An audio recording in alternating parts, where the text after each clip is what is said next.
ನಮಸ್ಕಾರ, ಆದಾಬ್, ಜೈ ಭೀಮ್. ನಾನು ನಿಮ್ಮ ಭಾಗ್ಯನಾರಾಯಣ ಬೊಗ್ಗವರಪು. ನೀವು ನೋಡ್ತಾ ಇದ್ದೀರಿ ಸುದ್ದಿ ಸರ್ಕಲ್. ಮಧ್ಯಪ್ರದೇಶದ ಮುಖ್ಯಮಂತ್ರಿ ಬೇರೆ ರಾಜ್ಯಗಳ ಮುಖ್ಯಮಂತ್ರಿಗಳ ಹಾಗೆ, ಅಧಿಕಾರಿಗಳ ಹಾಗೆ ಬೇನಾಮಿ ಹೆಸರಲ್ಲಿ ಆಸ್ತಿಗಳನ್ನ ಮಾಡೋದು ಯಾಕೆ? ನೇರವಾಗಿ ನನ್ನ ಹೆಸರಲ್ಲಿ, ನನ್ನ ಕುಟುಂಬದ ಹೆಸರಲ್ಲಿ ಆಸ್ತಿ ಮಾಡ್ಕೊಳ್ಳಬಹುದಲ್ಲ?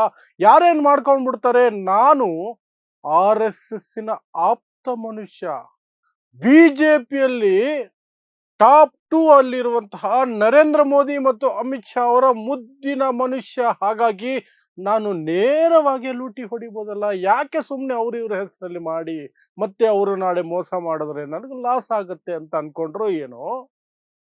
ಉಜ್ಜಯಿನಿ ನಗರದಲ್ಲಿ, ಧಾರ್ಮಿಕ ನಗರ ಉಜ್ಜಯಿನಿ ನಗರದಲ್ಲಿ ಆ ಮುಖ್ಯಮಂತ್ರಿ ತಮ್ಮದೇ ಹೆಸರಿನಲ್ಲಿ ಮತ್ತು ತಮ್ಮ ಪತ್ನಿ, ಸೊಸೆ, ಮಗ, ಸೋದರರು, ಸೋದರರ ಕುಟುಂಬಗಳು, ಹೀಗೆ ಅವರದೇ ಒಂದು ಕ್ಲೋಸ್ ಕುಟುಂಬ ಇದೆಯಲ್ಲ, ಅವರ ಹೆಸರಲ್ಲೇ ನೂರಾರು ಎಕರೆ ಖರೀದಿ ಮಾಡಿದರೆ. ಅದು ಸಹ ಅವರು ಖರೀದಿ ಮಾಡಿದ ಕೆಲವೇ ದಿನಗಳಲ್ಲಿ ಅಲ್ಲಿ ಯಾವುದಾದ್ರೂ ಒಂದು ದೊಡ್ಡ ಪ್ರಾಜೆಕ್ಟ್ ಬರುತ್ತೆ. ಸೊ ಪ್ರಾಜೆಕ್ಟ್ ಬರೋ ಜಾಗಗಳಲ್ಲಿ ಹುಡುಕಿ ಹುಡುಕಿ ಖರೀದಿ ಮಾಡಿದರೆ. ಹೀಗೆ ಎಲ್ಲೆಲ್ಲ ಏನೆಲ್ಲ ಖರೀದಿ ಮಾಡಿದ್ದಾರೆ ಅಂತ ದ ಇಂಡಿಯನ್ ಎಕ್ಸ್‌ಪ್ರೆಸ್ ಪತ್ರಿಕೆ ದ ಇಂಡಿಯನ್ ಎಕ್ಸ್‌ಪ್ರೆಸ್ ಪತ್ರಿಕೆ ವಿವರವಾಗಿ ವರದಿಯನ್ನು ಪ್ರಕಟಿಸಿದೆ. ಆ ಇಂಡಿಯನ್ ಎಕ್ಸ್‌ಪ್ರೆಸ್ ಪತ್ರಿಕೆಯ ವಿವರಗಳಲ್ಲಿ ಮುಖ್ಯವಾದ ಅಂಶಗಳನ್ನು ನಿಮ್ಮ ಮುಂದೆ ಇಡುವಂತಹ ಪ್ರಯತ್ನ ಮಾಡ್ತಿದ್ದೀನಿ. ನಿಮಗೆ ಅದರ ಬಗ್ಗೆ ಇನ್ನೂ ಹೆಚ್ಚಿನ ಆಸಕ್ತಿ ಇದ್ದರೆ ದ ಇಂಡಿಯನ್ ಎಕ್ಸ್‌ಪ್ರೆಸ್ ಪತ್ರಿಕೆಯ ಆರ್ಟಿಕಲ್ ಅನ್ನ ಅಥವಾ ಆ ಒಂದು ಇಡೀ ಪ್ರಕರಣವನ್ನು ಅವರು ಹೊರಗೆ ತಂದಿರುವಂತಹ ಆ ಒಂದು ಪ್ರತಿಯನ್ನ ನೀವು ಖುದ್ದಾಗಿ ಓದಬಹುದು. ನಾನು ಮುಖ್ಯವಾದ ಅಂಶಗಳನ್ನು ಮಾತ್ರ ವಿವರಿಸುವಂತಹ ಪ್ರಯತ್ನವನ್ನು ಮಾಡ್ತೀನಿ. ಸೊ ಮುಖ್ಯಮಂತ್ರಿ ಯಾರು? ಮೋಹನ್ ಯಾದವ್, ಮಧ್ಯಪ್ರದೇಶದ ಮುಖ್ಯಮಂತ್ರಿ. ಬಹಳ ಜೂನಿಯರ್ ಆಗಿದ್ದರೂ ಸಹ ನರೇಂದ್ರ ಮೋದಿ, ಅಮಿತ್ ಶಾ ಅವರ ಆಶೀರ್ವಾದ ಪ್ಲಸ್ RSSನ ಆಶೀರ್ವಾದದ ಫಲವಾಗಿ ಸಾಕಷ್ಟು ಸೀನಿಯರ್ಗಳನ್ನ ಹಿಂದಿಕ್ಕಿ ಇವರು ಮುಖ್ಯಮಂತ್ರಿಯಾಗಿ ಆಯ್ಕೆಯಾದರು 2023ರಲ್ಲಿ. ಅದು ಎಲ್ಲಾ ರಾಜ್ಯಗಳಲ್ಲೂ ನಡ್ಕೊಂಡು ಬರ್ತಾ ಇರೋದೆ. ಅದರ ಹಿಂದೆ ಇರುವಂತಹ ಪಾಲಿಟಿಕ್ಸ್ ಅಥವಾ ಏನು ತಂತ್ರ ಏನು ನರೇಂದ್ರ ಮೋದಿ, ಅಮಿತ್ ಶಾದು ಅಂದ್ರೆ ಸೀನಿಯರ್ ಪರ್ಸನ್ ಅನ್ನ ಮಾಡಿದ್ರೆ ನಾಳೆ ಇವರಿಗೆ ಚಾಲೆಂಜ್ ಮಾಡ್ತಾರೆ. ಯಾರಿಗೆ? ಅಮಿತ್ ಶಾಗೆ, ನರೇಂದ್ರ ಮೋದಿಗೆ ಚಾಲೆಂಜ್ ಮಾಡ್ತಾರೆ. ಅಂತವರನ್ನ ತರಬಾರ್ದು. ನಾವು ಏನು ಹೇಳ್ತೀವೋ ಅದನ್ನ ಕೇಳ್ಕೊಂಡು ಬಿದ್ದಿರುವಂತಹ ಸ್ವಲ್ಪ ಯುವಕರು ಅಥವಾ ಹೊಸಬರನ್ನ, ಕಡಿಮೆ ಅನುಭವ ಇರುವವರನ್ನ ತಂದು ಕೂರಿಸ್ಬಿಟ್ರೆ ಮುಖ್ಯಮಂತ್ರಿ ಸ್ಥಾನದಲ್ಲಿ ನಮಗೆ ಸೇಫು ಅನ್ನೋದು ಇವ್ರ ಲೆಕ್ಕಾಚಾರ. ಆ ಲೆಕ್ಕಾಚಾರದಲ್ಲೇ ಮೋಹನ್ ಯಾದವ್ ಅವರನ್ನ 2023ರಲ್ಲಿ ಮುಖ್ಯಮಂತ್ರಿಯಾಗಿ ಆಯ್ಕೆ ಮಾಡಿದ್ರು. ಸೊ ಆ ಮೋಹನ್ ಯಾದವ್ ಅವರು ಈಗ ಒಂದು ನಿರ್ಧಾರಕ್ಕೆ ಬಂದಂಗೆ ಕಾಣ್ತಾ ಇದೆ. ಯಾಕೆ ಸುಮ್ಮನೆ ಬೇನಾಮಿ ಹೆಸರಲ್ಲಿ ಆಸ್ತಿಗಳು ಮಾಡೋದು? ಬೇನಾಮಿ ಅನ್ನೋ ಹೆಸರನ್ನ ಯಾಕೆ ಪಡ್ಕೊಳ್ಳೋದು? ನನ್ನ ಹೆಸರಲ್ಲೇ ಮಾಡ್ಕೊಳ್ತೀನಿ. ನನ್ನ ಮಗ, ಸೊಸೆ, ಹೆಂಡತಿ, ಸೋದರರು, ಅವರ ಕುಟುಂಬ, ಇಷ್ಟು ಕ್ಲೋಸ್ ಒಂದು ಹತ್ತಿರದ ಸಂಬಂಧಿಗಳು ಮಾತ್ರ ಸೇರ್ಕೊಂಡು ಮಾಡ್ಕೊಂಡ್ರೆ ಆಯ್ತು ಅಂತ ಹೇಳಿ ಅವ್ರು ಮಾಡ್ಕೊಂಡಿದ್ದಾರೆ ಅಂತ ಇಂಡಿಯನ್ ಎಕ್ಸ್‌ಪ್ರೆಸ್ ಪತ್ರಿಕೆ, ದ ಇಂಡಿಯನ್ ಎಕ್ಸ್‌ಪ್ರೆಸ್ ಪತ್ರಿಕೆ ವರದಿಯನ್ನು ಪ್ರಕಟಿಸಿದೆ. ದ ಇಂಡಿಯನ್ ಎಕ್ಸ್‌ಪ್ರೆಸ್ ಪತ್ರಿಕೆಯ ಪ್ರಕಾರ ಯಾರ್ಯಾರು ಏನೇನು ಮಾಡ್ಕೊಂಡಿದ್ದಾರೆ ಅಥವಾ ಆ ಇಡೀ ಕುಟುಂಬ ಎಷ್ಟು ಮಾಡ್ಕೊಂಡಿದೆ ಅಂದ್ರೆ 137 ಸೈಟು, 168 ಎಕರೆ ಜಮೀನು, ಅದರಲ್ಲಿ 6 ಸೈಟ್ಗಳನ್ನು ಮಾರಾಟ ಮಾಡಿದ್ದಾರೆ. ಅಷ್ಟು ಮಾತ್ರ ಅಲ್ಲ, ಇನ್ನೂ ಒಂದಷ್ಟು ಭೂಮಿಗಳನ್ನ ಅವರ ಸೋದರ ಸಂಬಂಧಿಗಳು ಅಥವಾ ಏನವರ ಚಿಕ್ಕಪ್ಪ ದೊಡ್ಡಪ್ಪನ ಮಕ್ಕಳ ಹೆಸರಲ್ಲೂ ಖರೀದಿ ಮಾಡಿದಾರಂತೆ. ಇದು 137 ಸೈಟು, 168 ಎಕರೆ ಇವರದು. ಇವರು ಮೋಹನ್ ಯಾದವ್ ಹೆಂಡತಿ, ಮೋಹನ್ ಯಾದವ್ ಮಗ, ಸೊಸೆ ಇವರ ಹೆಸರಲ್ಲಿ ಇರುವಂತಹದ್ದು. ಮಿಕ್ಕಂತೆ 250 ಪ್ಲಸ್ ಎಕರೆಗಳಾಗ್ತವೆ ಇಡೀ ಕುಟುಂಬದ್ದು ಸೇರಿಸಿದ್ರೆ, ಅವ್ರ ಸಂಬಂಧಿಗಳನ್ನು ಸೇರಿಸಿದ್ರೆ. ಸೊ ಅದರ ಬಗ್ಗೆ ಸಹ ಒಂದಷ್ಟು ಮಾಹಿತಿಯನ್ನು ಕೊಡೋದಕ್ಕಿಂತ ಮೊದಲು ಇವರು ಎಲ್ಲೆಲ್ಲಿ ಮಾಡ್ಕೊಂಡಿದ್ದಾರೆ ಅಂದ್ರೆ, ಮೋಹನ್ ಯಾದವ್ ತಮ್ಮದೇ ಹೆಸರಿನಲ್ಲಿ 17 ಎಕರೆ ಒಳ್ಳೆ ಪ್ರಾಜೆಕ್ಟ್ ಬರೋ ಜಾಗದಲ್ಲಿ, ಪ್ರಾಜೆಕ್ಟ್ ಅನೌನ್ಸ್ ಆಗೋದಕ್ಕೆ ಕೆಲವೇ ದಿನಗಳ ಮುಂದೆ ಮಾಡ್ಕೊಳ್ಳೋದು. 17 ಎಕರೆ.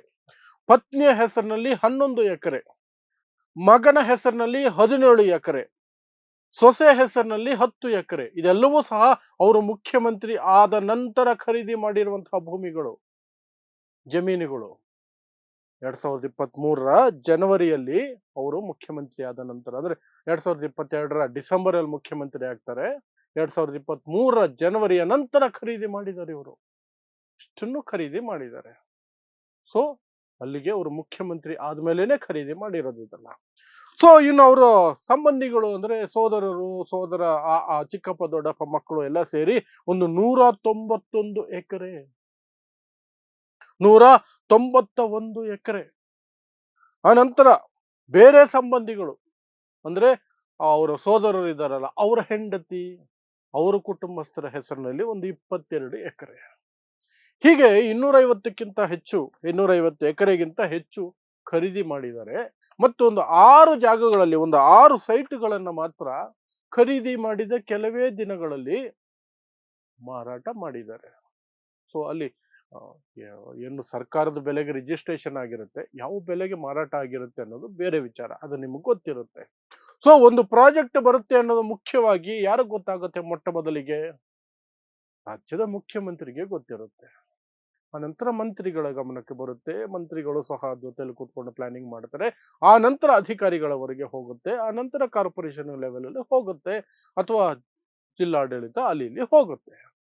ಸೊ ಅಲ್ಲಿಗೆ ಮೋಹನ್ ಯಾದವ್ ಅವರು ಒಂದು ಯೋಜನೆ ಮಾಡ್ತಿದ್ದಾರೆ, ಇಂಥ ಜಾಗದಲ್ಲಿ ಒಂದು ಯೋಜನೆ ಬರುತ್ತೆ ಅಂದ ತಕ್ಷಣನೇ ಯೋಜನೆಗೆ ಬೇಕಾದಂತಹ ಯೋಚನೆಗಳನ್ನ ಪಕ್ಕಕ್ಕೆ ಸರಿಸಿ ಮೊದಲು ಆ ಜಾಗದಲ್ಲಿ ಎಲ್ಲೆಲ್ಲಿ ಭೂಮಿಗಳಿದಾವೆ, ಯಾವುದು ಖರೀದಿಗೆ ಯೋಗ್ಯ, ಯಾವುದು ಪ್ರಾಜೆಕ್ಟಿಗೆ ಹತ್ರ ಇರುತ್ತೆ, ಅದನ್ನು ಖರೀದಿ ಮಾಡೋದಕ್ಕೆ ಏನ್ ಮಾಡಬೇಕು, ಯಾರ ಹೆಸರಲ್ಲಿ ಖರೀದಿ ಮಾಡಬೇಕು.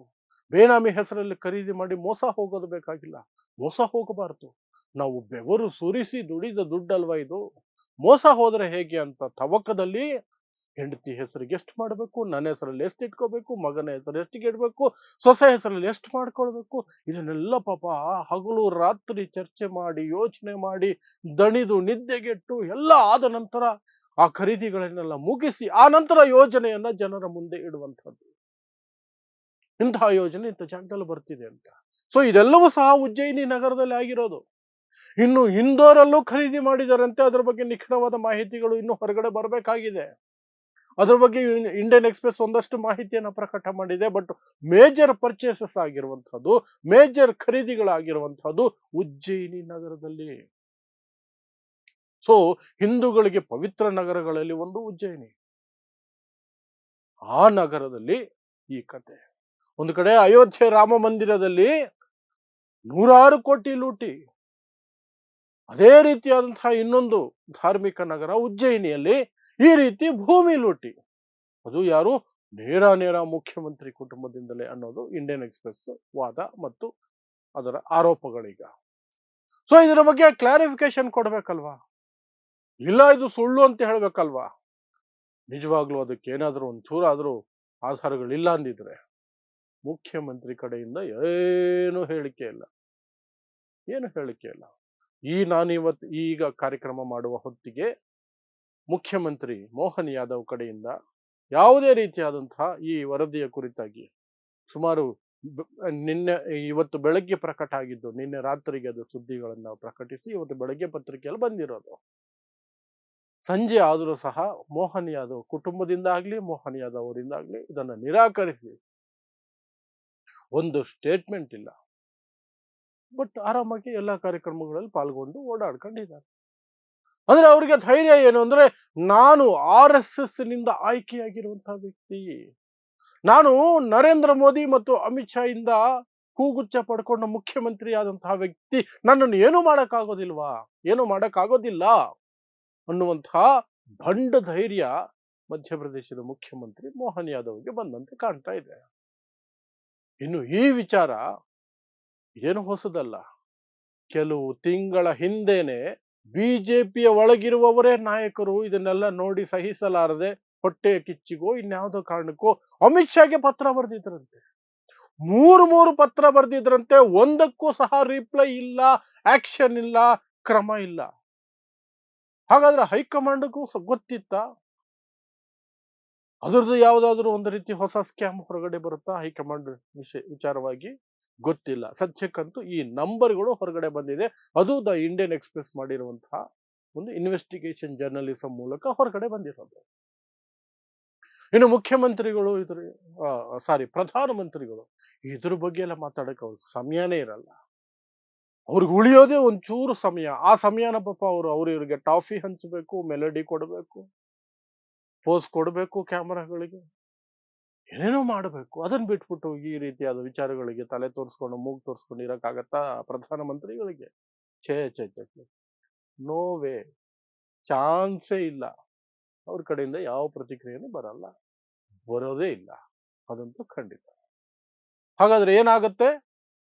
ಬಿಜೆಪಿ ಸರ್ಕಾರ, ಮೇಲೂ ಸರ್ಕಾರ, ಕೆಳಗಡೆನೂ ಸರ್ಕಾರ, ಡಬಲ್ ಇಂಜಿನ್ ಸರ್ಕಾರ.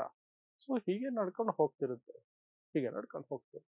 ನೋಡೋಣ, ಮೇ ಬಿ ನಾಳೆ, ನಾಡಿದ್ದು, ಆಚೆ ನಾಡಿದ್ದು, ಮುಂದಿನ ವಾರ, ಮುಂದಿನ ತಿಂಗಳು, ಮುಂದಿನ 6 ತಿಂಗಳಿಗೆ, ಮುಂದಿನ ವರ್ಷಕ್ಕೆ ಬಿಜೆಪಿ ಏನಾದರೂ ಕ್ರಮ ಕೈಗೊಂಡ್ರೆ ಕೈಗೊಳ್ಳಬಹುದು.